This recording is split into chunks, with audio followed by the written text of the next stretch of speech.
Hi, this is Debbie. Welcome back to Cheyenne Life. And right now, you're looking at a pan of seeds. These are going to be seeds that are to be stored for next season. And that's the video that we're going to be having today on how to store, dry, collect your own seeds, herbs, and cheap options to put those seeds and herbs into.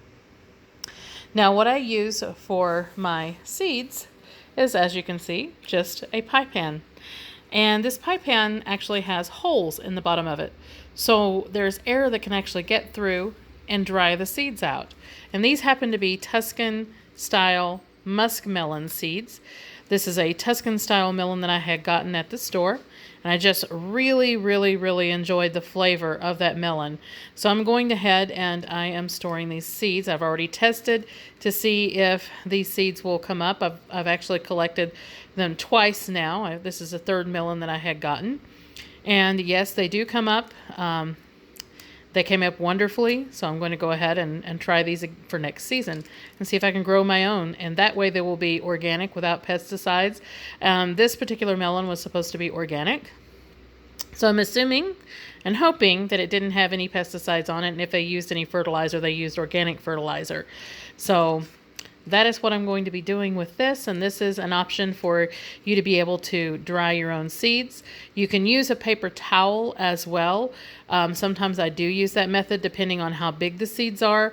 If they're pepper seeds or tomato seeds, I tend to use the paper towel option because they're easier to see, number one. And number two, they don't tend to stick as much as if you put cantaloupes or honeydew or muskmelon seeds into a paper towel. They're going to stick to the paper towel, and it just creates quite a mess in trying to get them loose.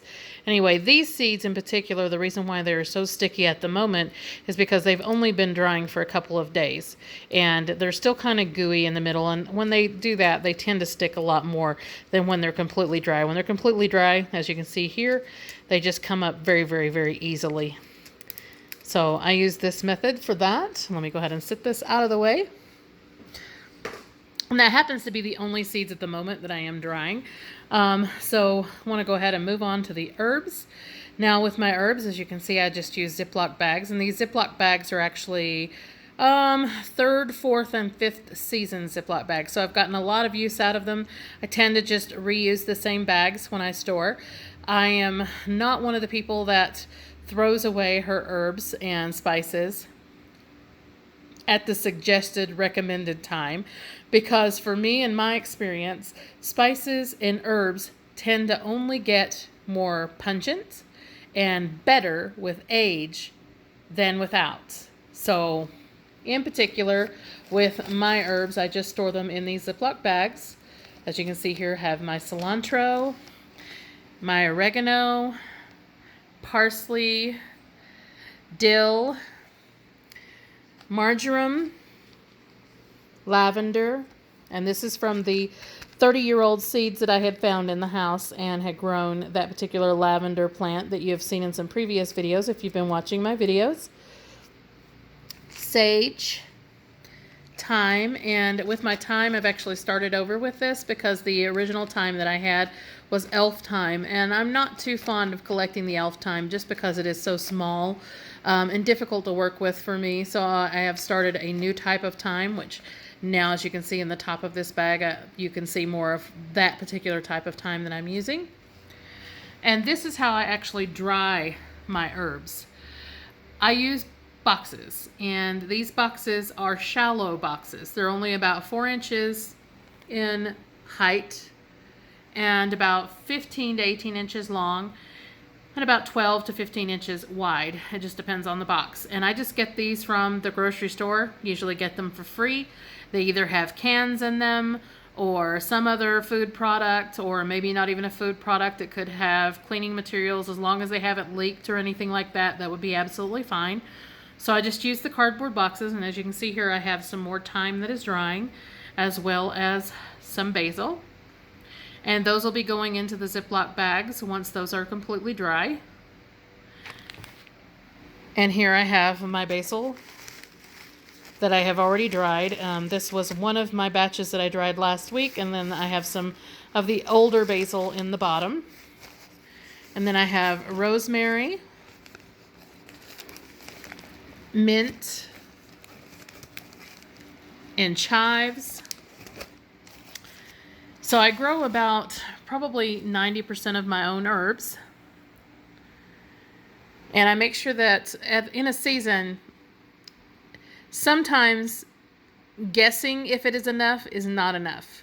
So I always have more herbs than I'm ever going to need, especially of parsley, because parsley just, it grows so easily, at least in my experience. So I have stored quite a bit of parsley, and we use parsley so much, especially at Thanksgiving time or the holidays, because of, you know, gravies and things like that. All things that parsley is really good in, and stuffing, stuff like that. So lots of parsley and lots of dill, because we eat a lot of salmon here. I'm not particularly fond of salmon, but my partner is, and he will eat a lot of salmon, so we use dill to make the sauce that goes on the salmon.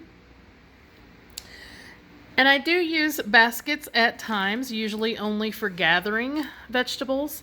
I don't usually use these for drying anything, because to me, the baskets are just a little bit too flimsy, especially if it's a weighted item or too holy for some of the herbs and things. They'll just fall through.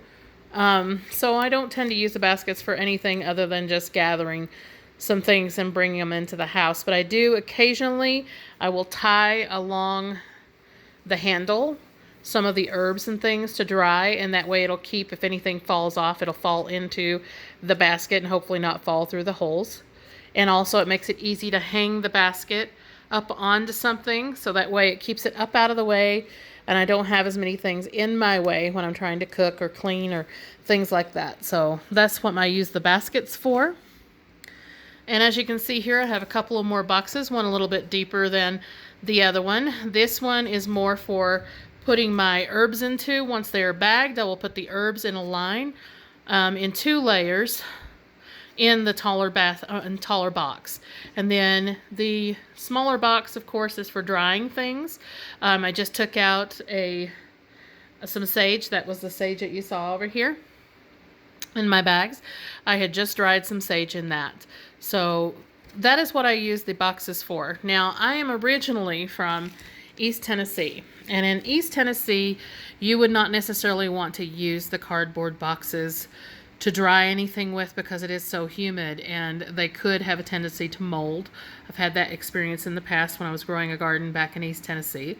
And so you just want to kind of move away from the boxes, maybe use, in my particular case, I used to either hang things up to dry in Tennessee, or I would put them in the refrigerator and dry them that way, especially chives, because chives are very, very fragile when you cut them, and then start cutting them into small pieces, which is, let me show you what I do with my chives. Just like as if you would get them freeze-dried, except I don't do the freeze-dried method.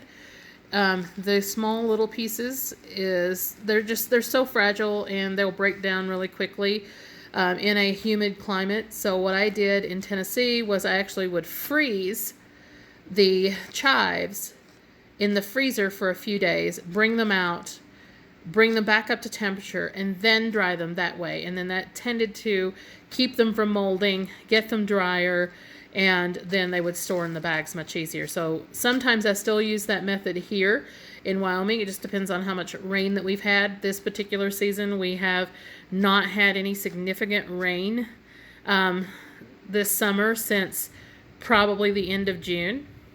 We may be getting a storm today, but right now the temperatures have been in the 90s with the nights cool, and that's why we've had a lot of issues with cucumbers, growing cucumbers this season, as well as cantaloupes and melons. So I've had a lot of issues with that this season, but now I'm finally getting my melons and cantaloupes and things pulling out of that, because it has been in the 90s this past couple of weeks with the temperatures in the evenings in the 60s, which is more normal of how you want to grow cantaloupes, melons, and things like that. So anyway, just wanted to bring that video to you to show you a little bit of how I dry my herbs, and maybe you can take some suggestions from that, as well as some of the lower price options on getting some boxes and things to keep your seeds and herbs and stuff like that in. And that's just how I store my seeds once the seeds have dried, is I just put them in one of these short boxes, as well as you can see in a line. And then I have my gloves in here, as well as a Sharpie to write on my little tags that I have when I start seeds. As you can see, my little tags. I make my own tags out of cereal boxes that I cut up, and then just put a band around to store them all together.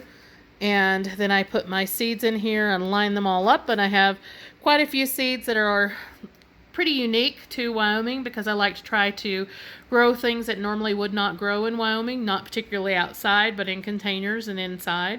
Like right now I have some loquats that are in here, and they're from California, and I'm going to try to dwarf a loquat tree indoors. And I have a lemon tree right now that's about 3.5 feet tall that we're going to be dwarfing. It's been outside during the summer, since the summer months are pretty much like California is.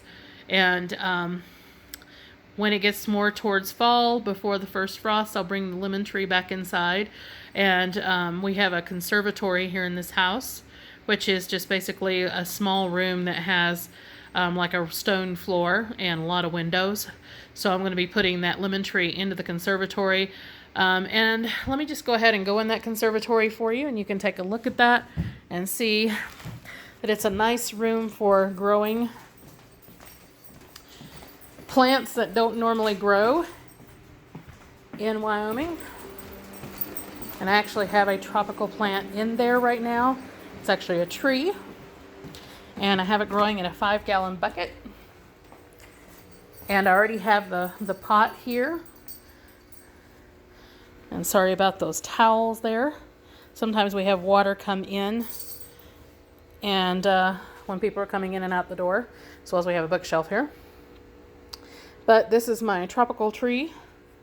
And then we just have a 5-gallon bucket. I already have the stone pot that I have picked up to transfer that tree into once we get a good root base established on it. This tree is actually a couple of years old now, but it is a very slow growing tree. When I first got it, it only had 3 leaves on it, and now it has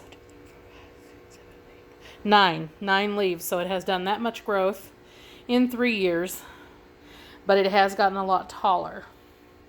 So eventually we will get it into that pot, and I will try to dwarf it down from that point. And you can see some of my toys and things are stored in here for the grandson. But I want to thank everyone for listening to my little information video about seeds and seed storage and drying. And if you have any questions, make sure you hit my Instagram. I'll link it down below. And ask anything that you want to ask, even if it isn't about seeds. And we will have a Q&A session soon. I'm just waiting for some more questions to come in. Like, subscribe, hit the notification bell to get notifications on new videos that are coming out. And I'll see everyone again. It's Cheyenne Life. Have a great evening.